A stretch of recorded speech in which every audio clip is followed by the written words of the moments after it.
నమస్కారం ఘంటారావుకు స్వాగతం. ముందుగా ప్రధానాంశాలు. వైభవంగా లాల్ దర్వాజా సింహవాహిని బోనాలు, అమ్మవారి దర్శనానికి తరలి వస్తున్న జనాలు.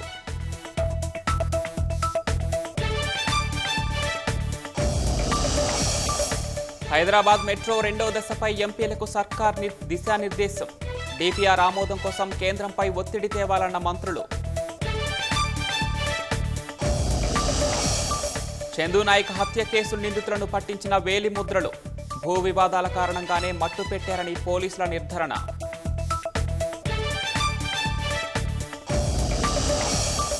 రెడీమిక్స్ లారీని ఢీకొన్న ఆర్టీసీ డబుల్ డెక్కర్ బస్సు, క్యాబిన్లో ఇరుక్కున్న డ్రైవర్, నల్గొండ జిల్లాలో ఘటన.